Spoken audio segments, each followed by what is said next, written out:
Ladies and gentlemen, brothers and sisters, friends, enemies, and comrades, I hope you're doing well wherever you are. This is Kenya Revolutionary for another wonderful day.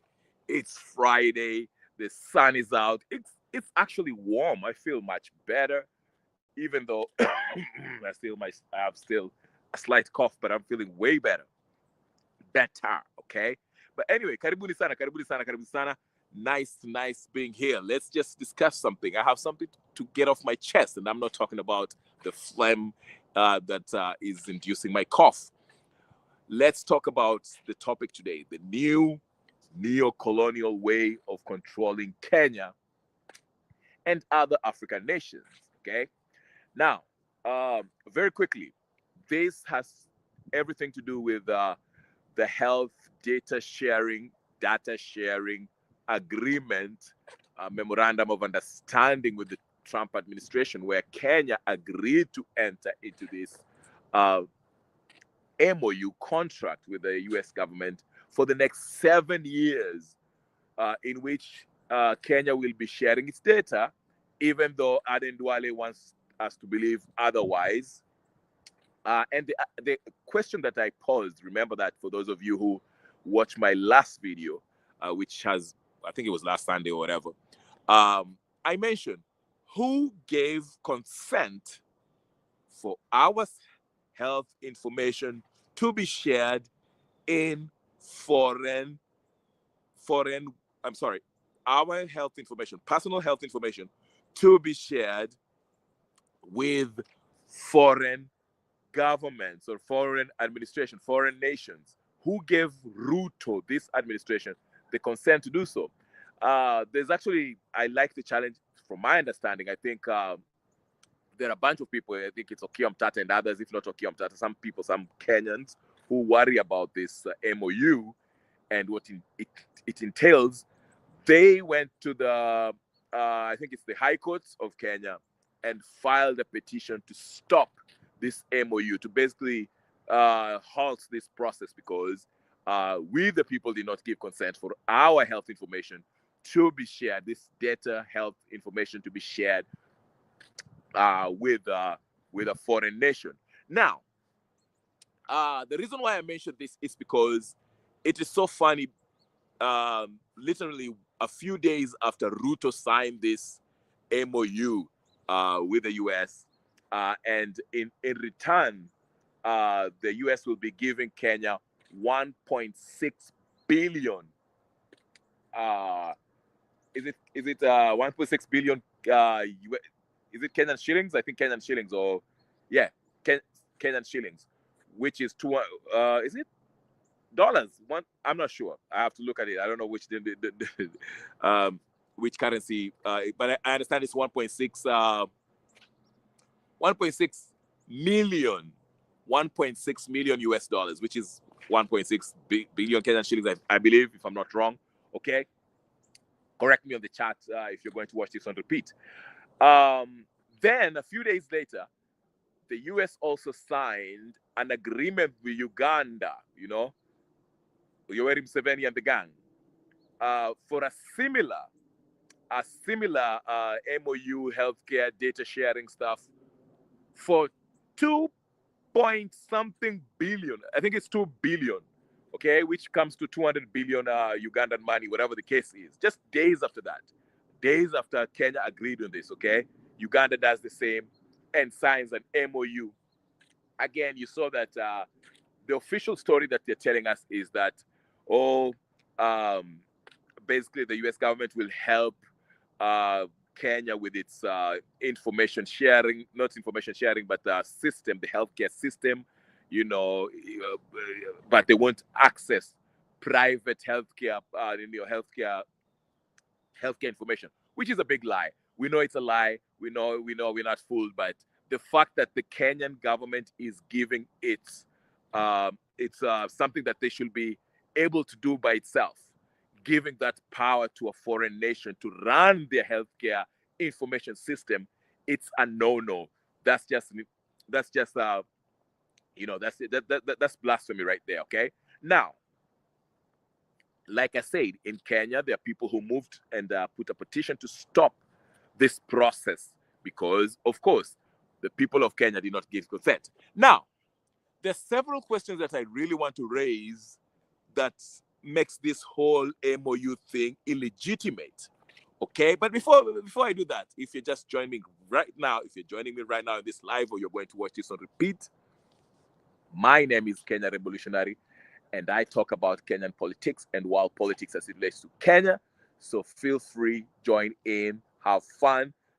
If you haven't subscribed and you like this kind of content, subscribe to my channel, share, and put that notification bell on so every time I come in, you will always find me here, okay? And if you've already subscribed, you know the first order of business is to do what? Hit that like button, okay? And share with your friends so they can get information about this. Now, after we've got that formalities on the way, let me go ahead and address this, okay? I am glad that some Kenyans, a good number of them who are well versed in the law, constitution, stepped in to stop this process. Now, will it really actually stop the process? I don't think so, because, like I say, this Ruto administration, just like its predecessors, they do not give a rat's behind about the constitution. They don't care about the law. They are willing to sell this country, give up the country's sovereignty, as long as they have a few change in their pockets. Okay, so I don't think this will. And a good example is the case of Haiti. Okay, remember in Haiti when Ruto sent the Kenyan forces to Haiti to bring for the Haiti mission. Okay, it was an illegal process because the case went to court, and it was very clear. The court pronounced itself that if there's no law of reciprocity, where Haiti, can help Kenya in a way, sending their peacekeepers to, if there's no contract of similar reciprocity, where Haiti and Kenya has an agreement in place in contract that in case Kenya becomes unstable, they will send their police forces or army or whatever the case is. If there's no contract of such nature, then the Kenyan administration cannot send its police forces or the army or whatever the case is to Haiti to send their troops there for the mission that they were sent there. Okay, but again, the case was taken to court, but nothing happened. Ruto still did not care and still sent the police forces there. And actually, our police forces, I just saw the news that some of them, I don't know if it's all of them, came back yesterday. I remember when the Trump administration came in, they stopped that whole Biden-Ruto agreement. They said, hey, listen, we are not going to send you money, because the agreement between, if you remember, the agreement between the Biden administration and the Ruto administration was that you send the troops to Haiti and we'll give you a couple of money, okay? We'll give you a couple of change, okay, for that. And Ruto, being greedy like he is, being a stooge, a colonial stooge, he quickly agreed. And we sent our troops there. And yesterday I just saw that some of our police forces are coming back to Kenya. We lost some of them there. And there's also complaint that those police officers the police forces that went to Haiti, some of them never get paid. They were living under squalid living conditions. And, no one is talking about this. So what I'm trying to say as it relates to this MOU between the Trump administration and the Ruto administration regarding the data sharing of your health information is that this Ruto administration will gleefully pocket the 1.6 billion and share your information, basically give up the Kenyan sovereignty in exchange for a few dollars here and there, and regardless of the people who have put a petition at the courts, I don't think this thing will still going on, okay, with or without your consent, because Ruto will maneuver, find a way. He will go make that call to the justice system, whatever judge that he needs to talk to, and give him or her a portion of that loot that the bribe that they are going to be given. And the judge will make a ruling that is not in line with the Constitution, okay? As it will not be an interpretation, the right interpretation of our Constitution, and he will rule that this MOU can still go on. I mean, it's happened. Like I said, I gave the example of Haiti just to draw parallels between what happened there. Bush, the Ruto administration and the Biden administration, we know the whole thing was illegal. There's no way it was illegal for us to send the police forces to Haiti, but Ruto did it anyways, regardless of whether there was a petition in place and that it was a violation of our laws. He didn't care. He still sent them and he got his money. Now we have this MOU about our health data, and there's a petition in place to halt the process. But as we know, again, the point I'm making is it will not change a dang thing, because Ruto will do whatever he wants. He will breach the law and still do what he wants. Now, I want to draw your attention to something else. We can see this new method of the neo-colonialists moving into sovereign nations and basically want to take control of a section of the government.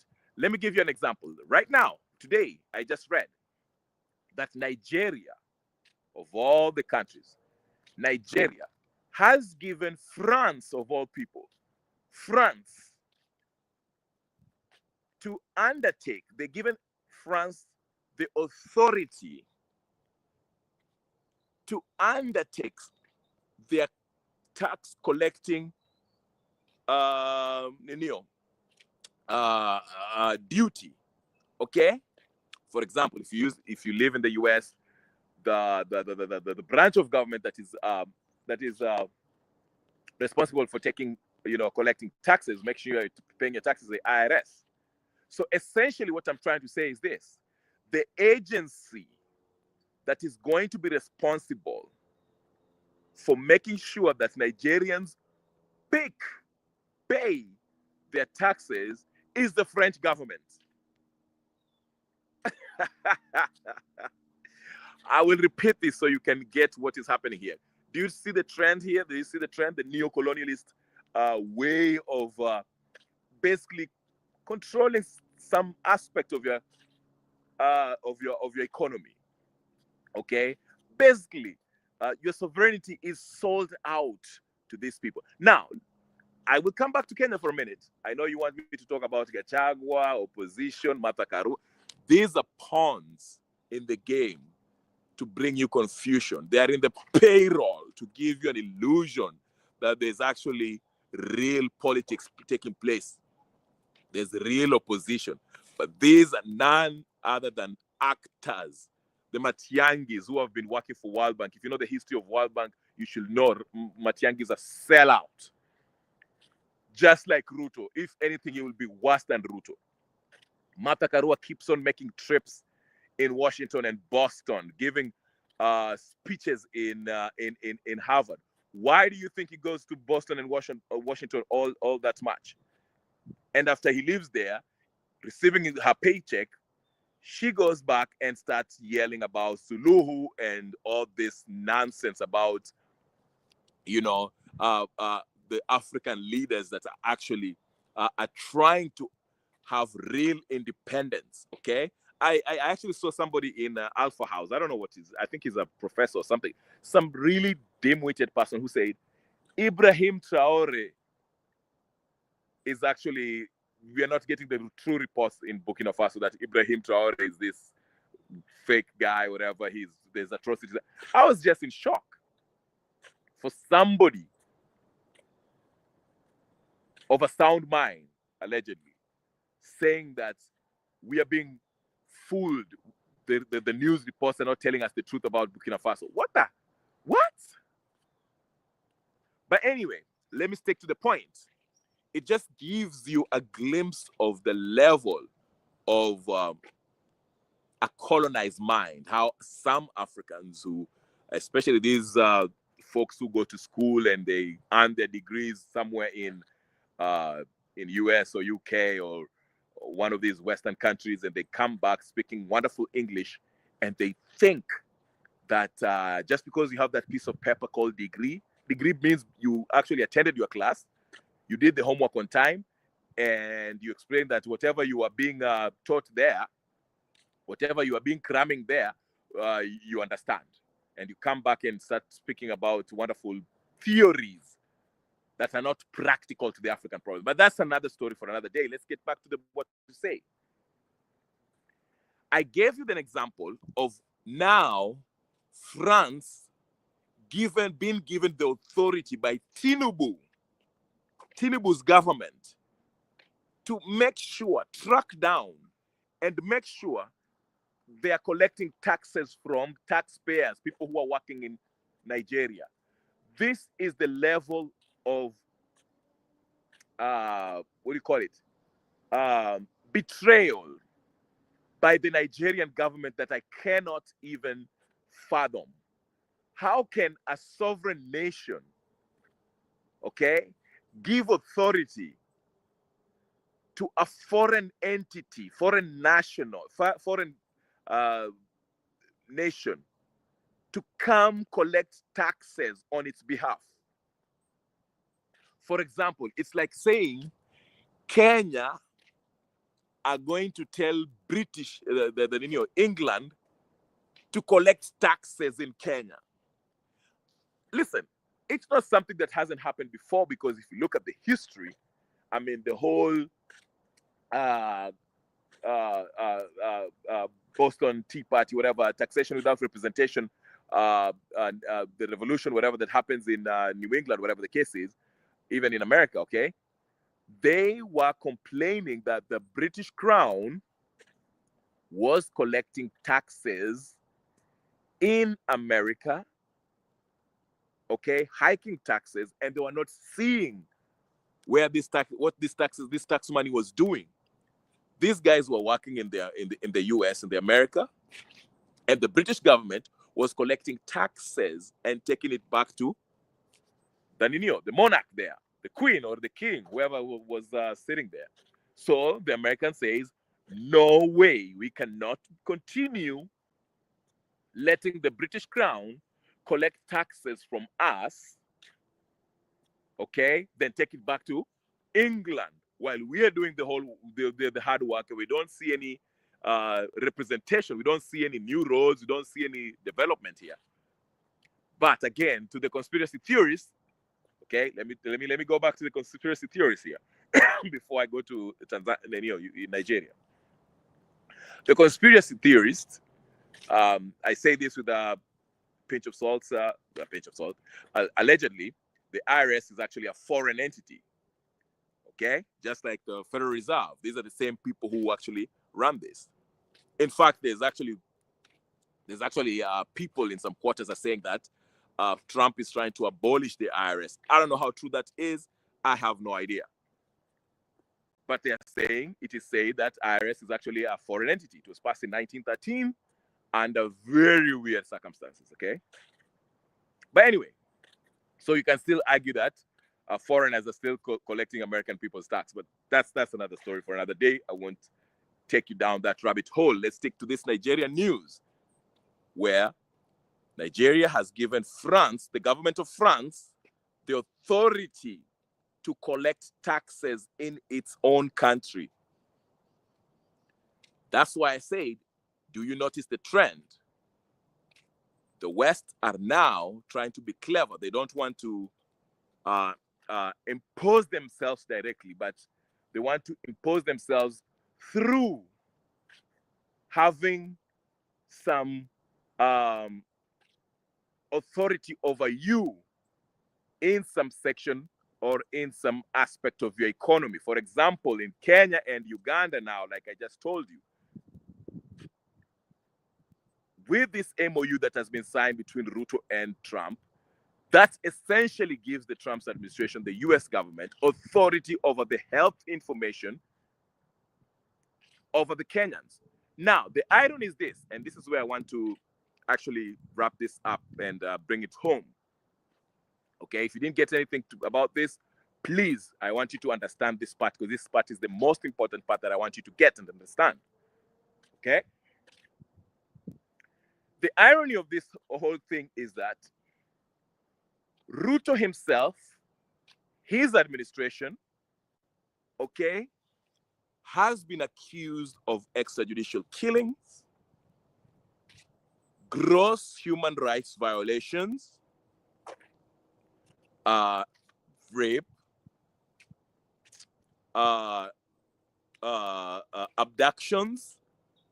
The list is long. You understand that, right? Okay. So how is it that U.S. government is agreeing to fund a foreign government that is involved in gross human rights violation? Does that mean the Trump administration is actually breaking the law? Yes, they are, if this goes through. And I want to explain to you how. If they're knowingly entering into this agreement, I'll tell you why. There's a law called the Leahy Law, Leahy, Leahy or Leahy, Leahy law, okay, that prohibits the US government from conducting business or funding, sorry, not conducting business, but it prohibits the US government from funding a foreign government that has been accused of human rights abuses, extrajudicial killings, abductions. You understand what I'm saying? So for you young folks who I saw in the Senate, the U.S. Senate, I forgot that young lady that was asking, asking Gachagua these tough questions. I forgot her name. I saw her go to the Senate, try to lobby the senators to make sure that Ruto, bringing attention to the U.S. senators about Ruto's gross violations of human rights. You can use that argument to go lobby in the Senate, U.S. Senate, make them aware that the Ruto's government has been in violation of gross human rights violations, including extrajudicial killings, abductions, and so forth, so forth. Don't keep nice seeing you. Don't keep na you sionekani have been, chini ya maji kidogo, but I'm working on, the comeback is coming. I'll come back. Don't worry about it. It's just, again, part of the reason why I don't make a lot of videos nowadays, for those of you who care, is that there's nothing really going on. What's really going on in Kenya? Well, besides the gold that has been found in Kakamega, which I think that's what talking about, and I'll kind of talk about that in depth. I think in depth in my next video, because I think that's kind of relates. It's important news. It's something that you can extract and make revolutionize the economic situation in Kakamega. But as we all know, the government is involved with it, and the corrupt government. So anyway, back to my point here. Back to my point. Let's not lose focus. So nice seeing you, Don Kim. Make sure you like the videos and do all the good stuff. So, like I say, there's a law in place called the Leahy Law that is in place. It's a U.S. law that prohibits the U.S. government from financing or funding any foreign government, foreign nation that has been accused of gross human rights abuses, abduction, extrajudicial killings, etc., etc., which is applicable in this case because, like I say, last week we saw Marco Rubio introduce Ruto to sign that MOU concerning the data sharing agreement that they agreed on. So there's two major reasons why this MOU should be scrapped immediately. Number one, on the Kenyan side, which has happened already, we're taking this case to court because the Kenyan people did not consent to this agreement, because it is our bodies, our health information that is going to be shared with the foreign government. Okay?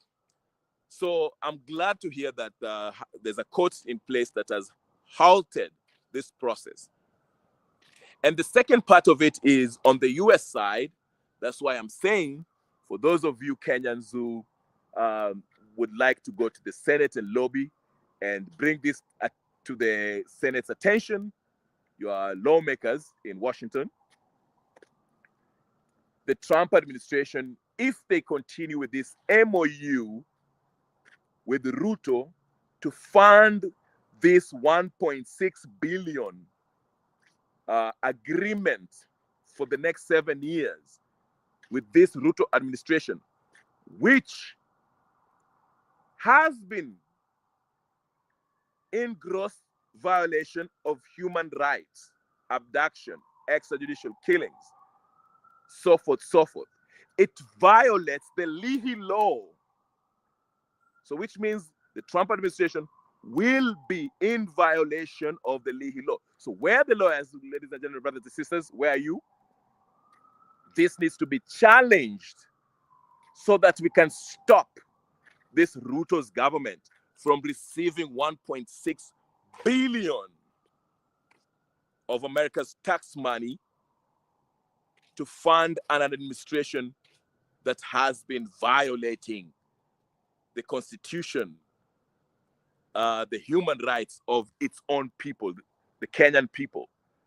Like I said, the Ruto administration is nothing but a criminal enterprise.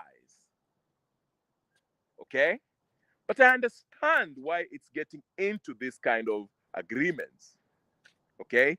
You can hear people make that case with the Venezuela case and Honduras. The president of Honduras was pardoned. This guy was in jail because he was being accused of being involved in trafficking drugs in the US. Okay? So he's been pardoned, the former Honduras president. But on the other hand, we are being told that the reason why the United States wants to invade Venezuela is to stop the drug trade from coming to US. Okay? So this is one of the hypocrisy that the US administration is involved with. But I'm just saying that's another issue altogether. I just want to focus towards Kenya and world news as it relates to Kenya and Africans in general. So, just to bring your attention one more time, ladies and gentlemen, brothers and sisters, friends and comrades, okay? The new method, way, modus operandi by the West, okay? And I told you in my previous video why the West is now really trying to get a grip, strong grip onto the African nations, because the tilt, the balance of world power, it's becoming a multi-power world. Russia and China, if you've been listening, if you've been looking at world news, Taiwan is up for grabs. It's about to pop off, okay? Just yesterday, Japan and the US, they carried out a military, training, basically sending a message to the China that, hey, listen, we are ready to defend Taiwan. And China and Russia and North Korea also, they had their fighter jets flying over Taiwan in violation of the airspace, basically telling Japan, hey, listen, we are going to take back Taiwan whether you like it or not, and we are ready to go to war. Okay? So the balance of power in the world is forcing the West to get a strong grip on the African nations where they extract the natural resources, because Africa is rich in oil, gold, uranium, titanium, cobalt, all these uh, precious metals are important in war. I mean, I was just watching last week. I was watching um, uh, this airplane. I think it's called SR-71 or 72. A very uh, powerful spy airplane by the U.S. Okay, it flies 80,000 miles above sea level. Okay, altitude of 80,000 miles. Okay, and the part of it, okay, it's used for reconnaissance mission. Okay, as high as 80,000. Did I say miles? I think I meant to say feet. I think. Okay, but anyway, so basically, what they were saying is that at that height, at that level, okay, they use titanium to as part of the material they use to make this airplane, because high up there, the natural, things like copper or other metals cannot survive. It's only titanium that actually can survive those levels. Okay, the pressure or lack thereof pressure up there. Okay, so this is an example. Okay, as far as nuclear energy, France, I think 80% of their energy that they use to light up Paris and Bordeaux and Marseille and Versailles and Lille or whatever, 80% of their energy is nuclear energy. Where do they get their nuclear energy, their uranium to create this nuclear energy? Niger, Mali, Burkina Faso, Benin. But guess what? These three countries have cut them off. You just read yesterday or 2 days ago where Burkina Faso announced that all the gas stations that were being controlled by the French are fully under Burkina Faso people. So that's why you see France is scrambling for energy. That's why they are taking over Niger. Sorry, not Niger, but Nigeria. Because remember, if they were to lose Benin, you saw the coup d'etat that has been thwarted. I don't know if it's fully thwarted or not. If they were to take over Benin, if the Benin would have flipped and became independent and probably joined the Sahel nation, Nigeria would have been at risk, because the next will be Cameroon. Okay? And that means Nigeria is surrounded. Nigeria was an Anglophone nation. But France is stepping in because France is desperate, does not have energy. No country in Europe can go toe-to-toe with Russia. That's just a fact. No country in Europe can go to war with Russia. That's why NATO is falling. And you can see Trump is saying America first. I'm not going to fund NATO. NATO, you stick to yourselves. You guys in Europe, you can do it yourself. Fund yourselves. So they're scrambling. They have to keep on hanging on Africa's natural resources in order to have a voice. I'm telling you, without Africa's natural resources, France will be becoming a third world country in 2 days.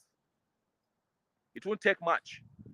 That's why Macron is sending his special forces and his war and his soldiers in West Africa to make sure. That's why they want to attack Niger, Burkina Faso, and Mali. They cannot afford. And that's why you see they cannot go on an all-out war with Russia, because Russia will destroy them. I know some people are arguing, Ukraine. Putin hasn't destroyed Ukraine because historically, Ukrainians are actually part of Russia. The people in Ukraine who speak Russian, these are cousins. Okay? They've actually taken over some parts of Ukraine back to Russia. The only psychopath who still wants this war is Zelensky, who is going to receive another, I don't know, 650 billion US dollars that has been approved by the Senate. And the guy is living in Switzerland, enjoying America's taxpayers' money, while his country is being bombed. Young folks are being conscripted into war with Russia, knowing that they're going to die. Okay? So I'm telling you, but anyway, do not believe the Western media that is lying to you that Russia is losing this war. Russia is fully in control of this. Okay? But anyway, that's not where I'm going with this. To take you back so I can wrap it up. Okay? I don't want to keep you long here with this. All I'm going to say is this. The former colonies, the African nations that were being controlled, the Francophone nations in West Africa, are now fighting for their independence. They are kicking out France. And France is in panic mode because without the natural resources from Africa that they have been enjoying for decades, that has kept them relevant politically as France, they're going to collapse. So they're trying to tighten their grip. That's why they're using Nigeria. Tinubu, the president of Nigeria, I've been telling you this guy. This guy was in the 1970s. He was accused of peddling drugs and he fled back to Nigeria. And now he's the president of Nigeria. So guess what? They are using that against him. They're like, hey, listen, if you do not take our orders, we are going to bring back those cases and we are going to take you back to the US and you're going to face prison time. We don't care if you're 70 years old. So Tinubu is selling Nigeria's sovereignty to France and ECOWAS. ECOWAS is basically France's little stooges, okay, which has done nothing. Okay, so anyway, so he has to play ball. And what is most likely going to happen in Nigeria is we are probably going to see a civil war. Okay?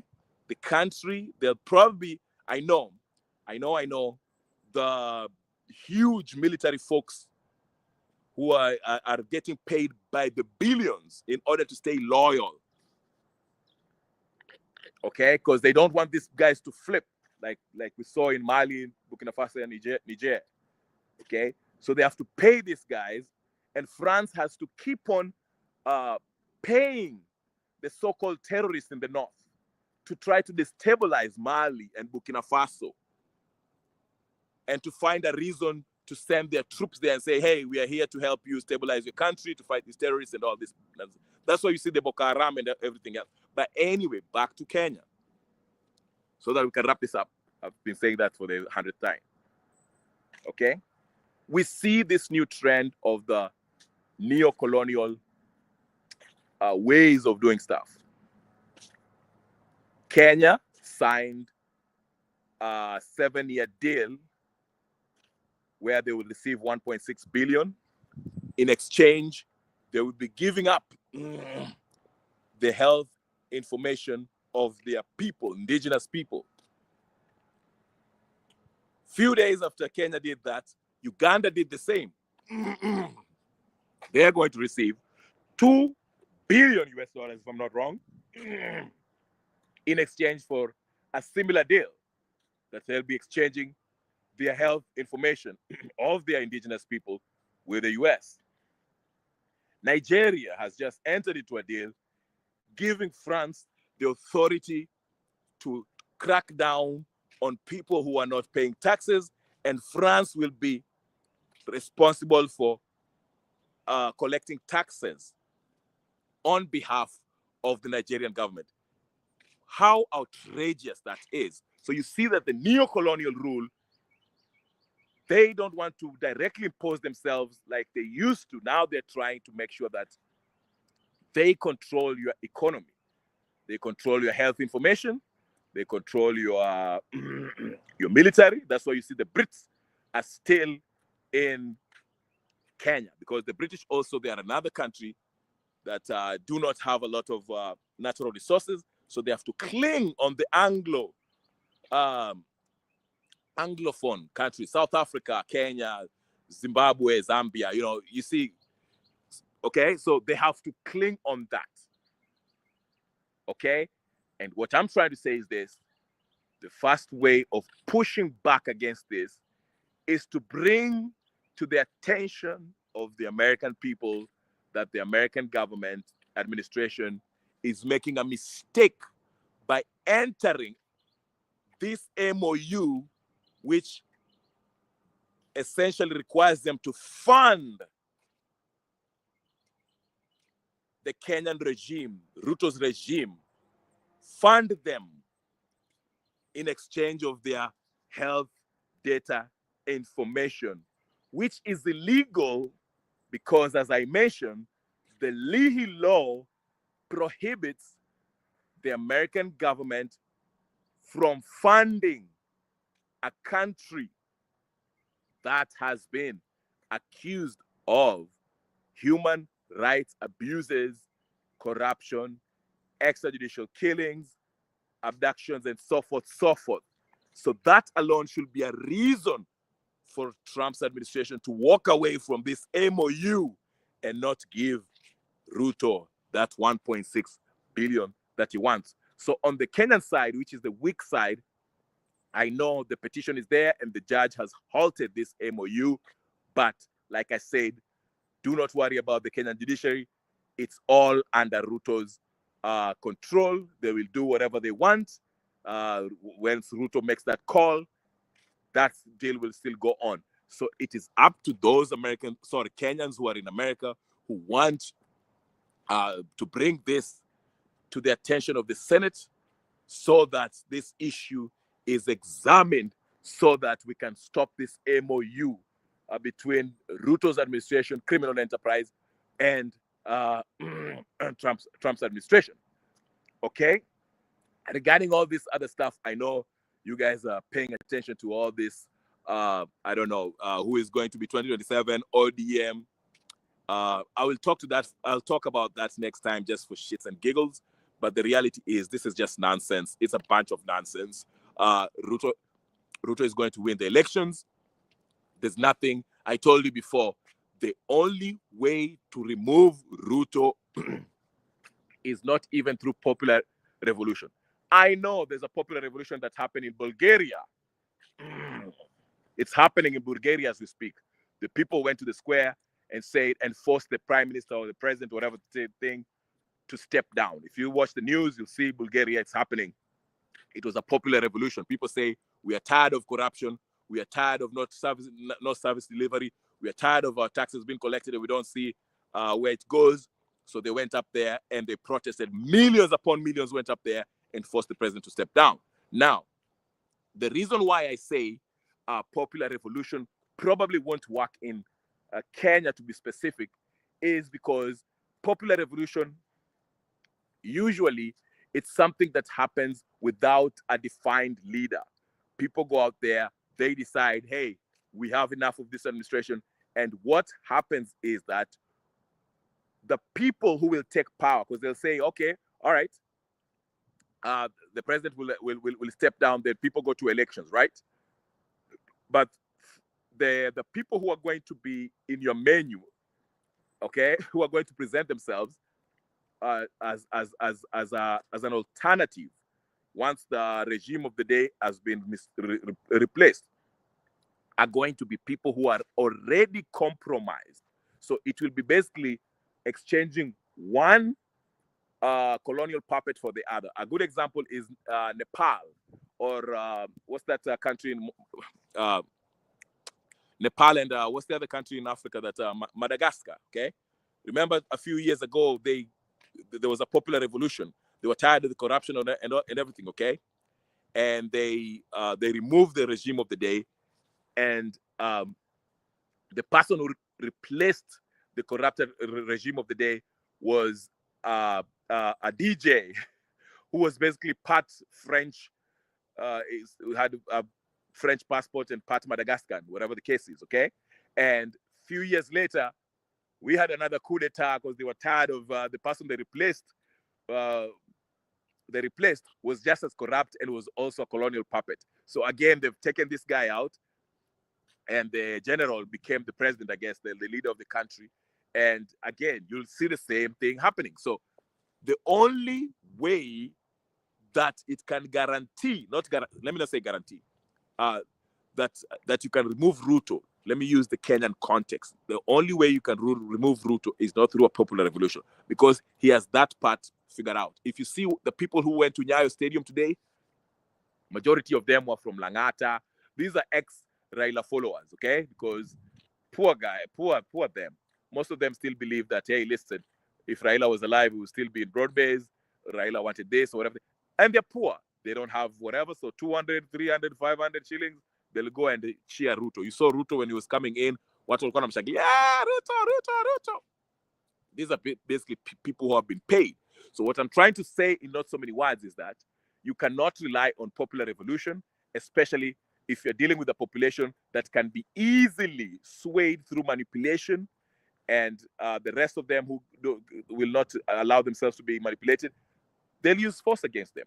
And we saw that in the Gen Z movement. So for those of you guys who think popular revolution will happen, not in Kenya, not anytime soon. It can happen. I'm not saying it's not out of the realms of possibility, but it will probably not happen, okay? Because Ruto has prepared for it. He knows how to play the game.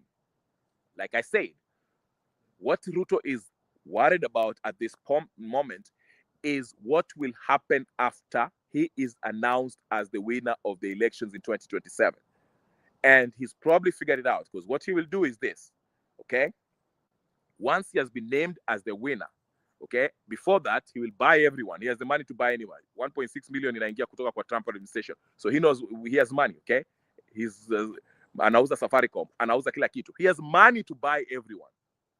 So what he will do, Luo Nyanza, Wanga, Oburu, and all these people from Nyanza, okay, and Raila orphans, atawachukua, awapatie pesa to make sure to give that perception that Luo Nyanza is going to vote for Ruto.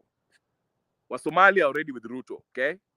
I mean, Wasomali, they have all the reason to support Ruto, because if you look at the intelligence in your CID, all that stuff, ni Wasomali wote, okay? And they're there because Ruto aliwaeka hapo and is making sure they're happy, and they'll deliver new. You heard about the IDs that being issued to Somalis in Northeastern. So Northeastern, yeah, Ruto. Hassan Joho is still in government because Ruto wants Mombasa. Again, it is not that Ruto will win fair and square because the people of Nyanza will vote for him, or the people of Coastal Province is going to vote for him, or the people of Northeastern will vote for him. He is going to win because he is paying these people to create a perception that he's leading in these provinces. I'm using the provinces because the count is too much. There's 47 counties. I can't count all of them. So I'm using just provinces, okay? So listen to me as I wrap up. There's a helicopter coming up. But anyway, so what I'm trying to say is this. Ruto is going to pay the leaders coming from these 7 provinces, with the exception of probably Central. I don't trust Kalonzo. Kalonzo might flip, but let's just say, okay, let's just take Ukambani too.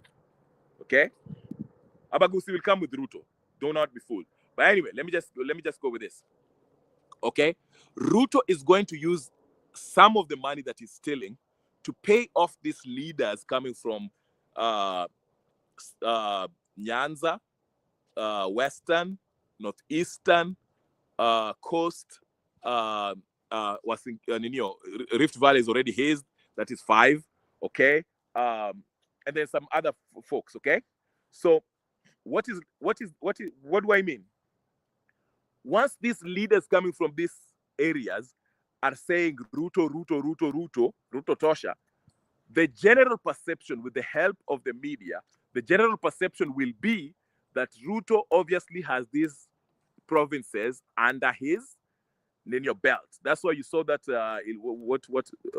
that poll that came out that Ruto is leading with 46 points. What percentage is a bunch of nonsense. But the reason why they're having these polls, like I said, is to create the perception that Ruto is popular. And that perception is going to be confirmed once he rigs himself after 2027 elections. That way, mkianza kuuliza ati Ruto alipata kura wapi, he can justify it by saying, uliona watu wa ODM waliniletea kura nikashinda in Nyanza. Hassan Joho, being from my cabinet, alienda kaniletea kura kutoka Mombasa. Northeastern wa Somali, unaona niko na Aden Duale na wengine wao wameniletea hapa kura ndio kutoka sijui wapi. You understand what I'm saying? Western Kolomani, I mean, you just had what's his name? Kalwale say that every president have been winning re-election, so I might as well just let Ruto win, support Ruto so he can win. You understand what I'm saying? So it is the perception that they're creating, perception that might not be the reality, but it is perception created to justify the rigging that's going to take place in 2027. Now, what he's doing by doing that is, once elections are announced in 2027 that Ruto has won, of course, there are places that shall catch a blaze. Not Rift Valley, Central Province, Nairobi. These are places that kutakuwa na mambo, and some other pockets in places, maybe Ukambani, I don't know, I'm not sure. Okay? So, what will Ruto do? Ruto is going to use youth from these other tribes. Probably, number one, Luo youth, wale Raila supporters. Wale vijana wa Sakaja tuliwaona last time. Those are the ones that are going to be used in a very, very evil, genius way. How? These youth will start saying, utaanza kuwasikia hapo Jakaranda ama pengine wataanza kusema ati they'll make it a tribal thing. Watasema nyinyi wa Kikuyu msijifanye ati mnaleta maandamano hapa hivi. We have been maandamanaring for a long time. We are not going to maandamano. Na mkileta upuzi ati mnataka kumaandamana, tutamenyana hapo, tukutane hapo kwa streets. And they will target Kikuyus to quell any kind of protest. Not only will they make it a tribal clashing between these tribal tribes that voted for Ruto versus the hotspots that actually can stand Ruto, Ruto will obviously also use the force, police force, army.